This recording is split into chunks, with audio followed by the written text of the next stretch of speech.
Hey guys, Katie here and welcome back to my channel. Today we are going to be doing some seed starting using the soil block method, which I'm really excited to get started. If you're new here, I'm a home gardener in Zone 5B in the Chicago area. My videos are documenting just the transformation of my landscape into a garden oasis. I've been gardening for about 8 years, ever since we moved into this house. I've had, just one little veggie garden, raised veggie garden plot, which has expanded over the years into a lot more. And now I'm really working on transforming that landscape. Last year, we created a no-dig garden bed. We prepped that using cardboard and mulch. And this year, we are going to be working on plugging in plants and really building in that base. So be sure to subscribe if you're interested in following along. Today, we are here to do some seed starting with the soil block method. Now, this is my first time doing the soil block method, and I'm really excited. What is nice is that you don't need the individual seed trays or cells, so it kind of reduces that cost there.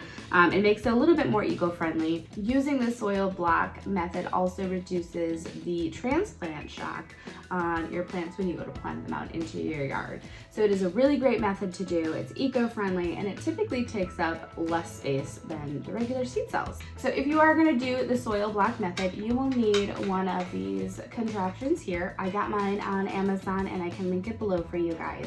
And this is gonna help us compact and make our soil blocks for our seeds. You're also gonna want some trays to put your soil blocks in. I'm using just regular cheap aluminum ones from the Dollar Tree. I might have to double up just because they are a little bit flimsy. You can get some really nice seed trays on Amazon as well, but this is the method that I'm gonna try for right now. You're also gonna want some tape and a marker so we can mark what our seeds are. That's the method we're using. You can also use little sticks and stuff like that. And then you're gonna want a soil mixture. We're gonna do this seed starting mix from Jiffy, natural and organic. I've heard so many different things about using just regular potting mix or making your own mix. We're just gonna start with the seed starting mix and see how that goes for now. And then you're gonna want a little tray or something that you can dump all of your soil into, get it moist and ready, and then use your seed starting, your soil blocking tool to make those soil blocks. So today we're going to be seed starting with onions. Now onions, originally I was going to seed start all of my seeds, tomatoes, peppers, onions all together. But after realizing the abundance that I want to have of onions, I decided to just plant the onions now. Plus, they need to be planted a little bit before the tomatoes. Typically, when I grow a tomato plant or a pepper plant, I don't grow, 5, 10, 15 of them. I'll grow 1 or 2, and then if I, have more seedlings that I started, I'll give them away. And that's just because, tomatoes and pepper plants produce multiple fruits on their plants, whereas an onion, you plant a seed, you get 1 onion. We typically cook a lot with onions. I love cooking with onions. My husband does not. Even though my husband hates onions, when I cook with him, he never realizes it. Unless I chop them up really big, he hardly ever notices, and he loves the flavor of it. So we are going to be planting lots of onions this year so I can hopefully, last through the year. When you go to pick out your onion varieties, you do want to think ahead of time about what you're going to use them for and what types of flavors that you want. If you want your onions to be stored for a long time, you're going to want to go with a more pungent variety. The more pungent they are, the longer they store over, the fall and the winter. Whereas a more mild variety isn't going to store for very long and you're going to have to eat them up pretty quickly. So because of that, I want to store my onions a little bit longer over the winter season. We went with the Australian brown onion from Baker Seeds. Now this onion was introduced in 1893. It is an heirloom seed by William Atlee Rippey. It is a medium-sized flattened bulb. It's very flavorful and it's pungent, so that's what I'm looking for, and it's a yellow-brown onion, and that's typically what we cook with, is the yellow-brown ones. I also cook a lot with the red, but we're not going to grow those this year. So for this specific variety, you start indoors 10 to 12 weeks before the last frost date, which is pretty much where we're at right now here in Zone 5B. I think the last frost date is March 15th. So we're right there. You're gonna surface sow and you're gonna barely cover them. And we actually have some vermiculite that I blended up that we can put on the top to cover that top layer to prevent like fungus gnats and any other type of things that are gonna grow on top of it. And then you're going to want to keep your seeds in a cool room temperature. So we're not going to be using any heat maps on our onions because these are more cool weather plants anyways, so we don't need the heat mats. And then we're going to make sure that they don't dry out. We are also planting these zebron shallots. But you start these indoors 8 to 12 weeks in advance of planting out. But planting out, you plant these actually 3 to 4 weeks ahead of the last spring frost. So we are a little late to be planting these, but that's okay. We're still gonna do it. It does best in rich, moist soil. Now the brown onions you plant out after last frost. So these will go out after the shallots. So I've got my water. I'm gonna start by just opening one of my bags,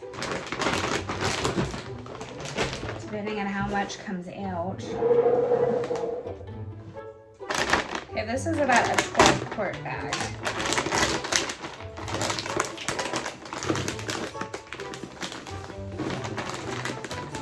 Okay, so we got our soil in our bin.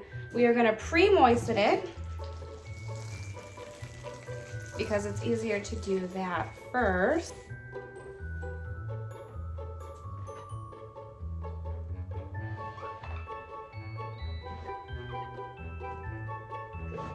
I am always so messy with soil, you guys. Like there's a lot in here, so that's probably, but I'm always getting messy. Like there's nothing pretty about it. I'm gonna start adding a little bit more water, just a little bit at a time. I don't wanna overwater this. It's always easier to add more water than it is to take out, obviously. Still don't think I have nearly enough water, but we're getting there.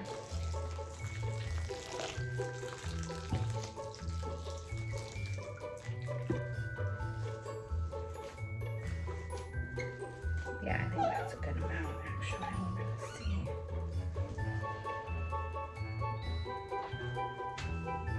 So the consistency that you want is to be able to basically form it into a block like this, and you'll be able to hit against your hand and it not break apart. You also want it so it's not completely like dripping wet. You can't wring anything out.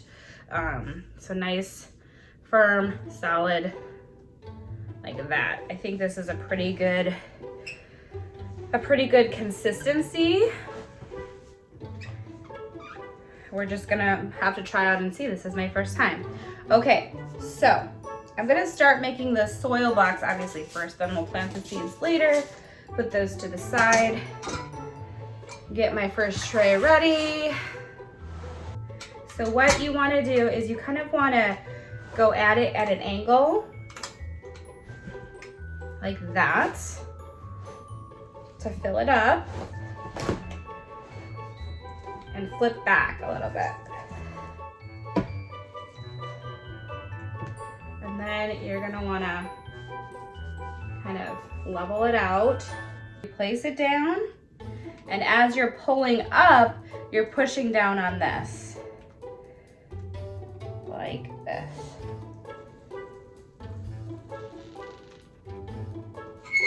Did it work? Kind of. Not quite. See, let's hopefully, fingers crossed, this works out.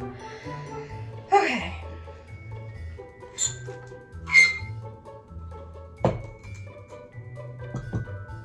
No, I'm wondering if there's not enough water. No, it feels like there's enough water. Maybe there's too much water? I'm sure there's a little bit of finesse to this, but we're gonna keep trying. My Why is this not working? All right, we're troubleshooting and we're gonna add some more soil because I think it might just be too wet. Okay, moment of truth.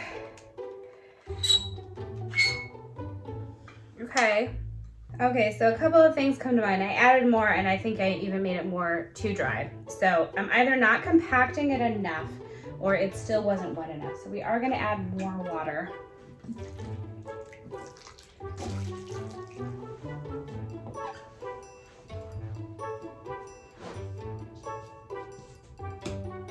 That seems like a pretty good consistency.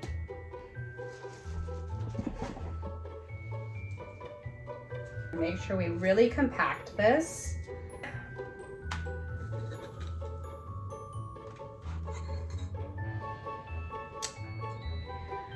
Well, it's a little bit better.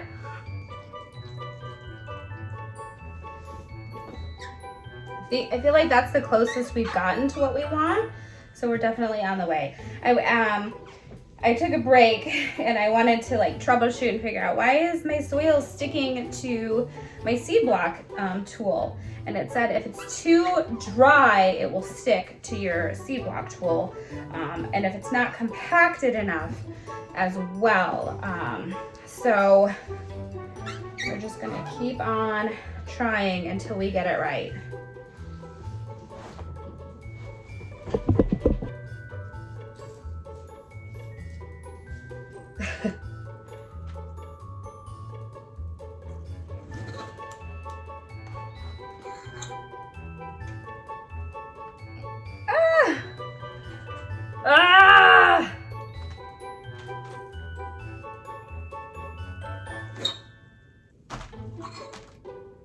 Okay guys, so we have done a lot more troubleshooting. This is my first time doing this and I honestly thought I was adding too much water, but upon really kind of doing my research, if it is getting stuck and not coming out easily in your soil blocking tool, that means you don't have enough water. If you have too much water, it's gonna start falling out the second you pick it up. So I was so concerned with adding too much water that I wasn't adding enough, and I think I finally got it to the right consistency. So we're really gonna compact this soil. Maybe even add more in here. Fingers crossed, right? Fingers crossed. Okay. Push down and pull up. Not quite coming out. Uh-oh. See, that one didn't work. But these are better.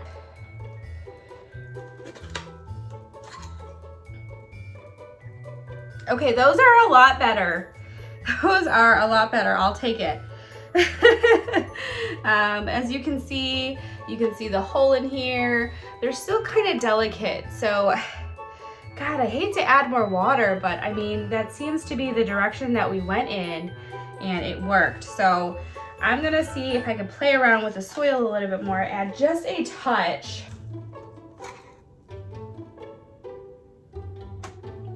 They're slightly breaking apart. Better.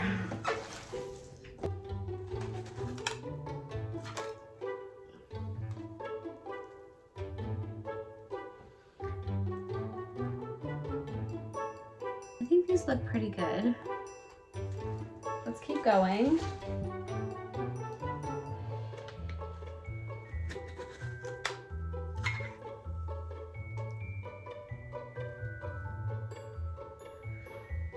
Better. Let me know any tips and tricks you guys have for soil blocking. They're still sticking. 'Cause I am all ears.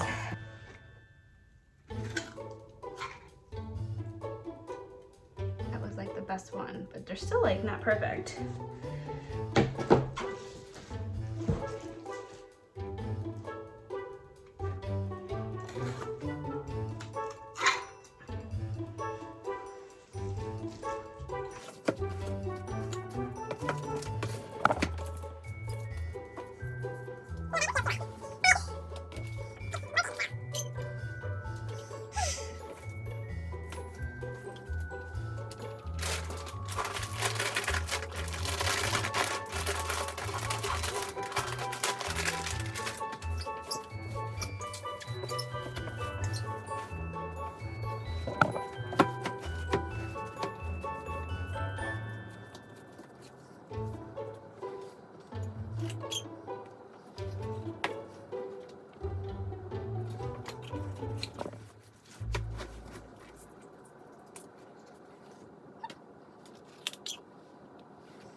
have it, our first tray. This is pretty heavy, so I'm gonna double up these trays. And then put these to the side, and we're gonna work on our second tray.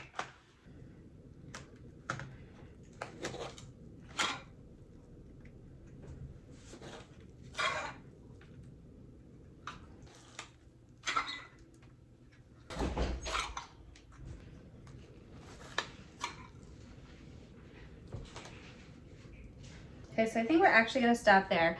I'm gonna make this entire tray of onions, and then this is gonna be my shallots for the day. So now we're gonna start plugging in our... Okay guys, so I'm actually gonna save this spot here for another seed, but we're planting our shallots here. I think there should be plenty of shallots for us. And then this whole tray right here, I think it's scratching my table. Okay, is gonna be all of our Australian brown onions. So we're gonna seed those up. I'm gonna plant about 3 seedlings in each pod. These are a little bit older, so the germination rate might be a little bit less, but we should still be fine. Oh, there we go. This is also... So the Australian brown onions are a surface sow. So once we put them in these little seed pods, we're not gonna cover them too much, but I did take some of our regular vermiculite and I blended it up into a very fine little powder that we're just gonna lightly cover just to protect our little seedlings, but just a nice light surface sow for the Australian brown onions. We're gonna do the same to the shallots. It doesn't really specify. Doesn't really specify.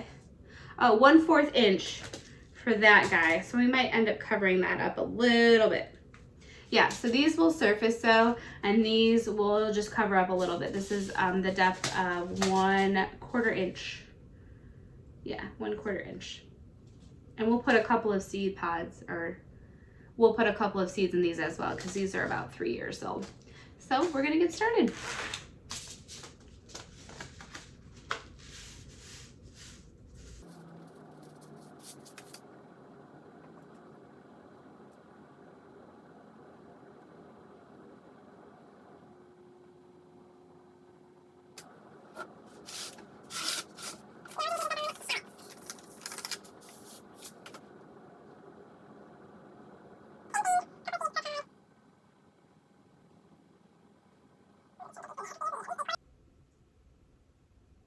Okay. So these I'm actually gonna just lightly cover up with some more soil.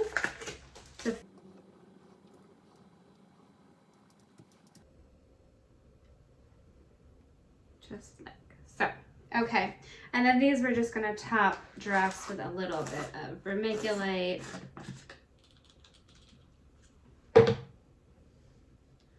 And all I did with this was just take regular, you can get them in the ultra fine, but I took regular vermiculite and I just blended it up.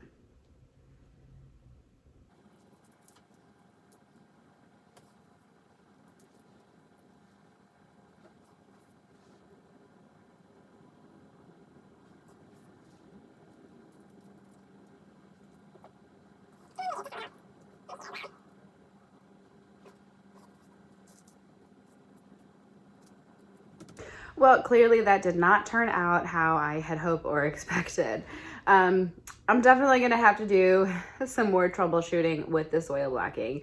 If you are like me, who has watched plenty of soil blocking videos thinking this is pretty easy and have been led to frustration and confusion as to why it's not working, welcome to the club. But we are going to figure it out. This is the first attempt, but it is not my last. I'm gonna see if I can change up the soil. I used a seed starting soil, so maybe if I used a potting soil, that might work a little bit better. It seems like the only way that I could get the soil to not stick within the tool was if it was super wet. And I know that the amount of moisture that I used was a little too much. It was kind of dripping. You're not supposed to have it dripping. And it was dripping and it was borderline muddy. And that is not what you want. It just wasn't working out. I don't know. Either way, we got it done. It's still not 100%, but that's okay. We're gonna keep trying and we're gonna keep figuring it out. So thank you so much for watching what is basically a bloopers video today. Sometimes you win, sometimes you lose. I don't know. We kind of won. They worked. So until next time, we'll see you guys later. Hey guys, thanks so much for watching today, and if you like this video, make sure that you click that like button and consider subscribing to my channel. I would absolutely appreciate it. We hope to catch you in the next one.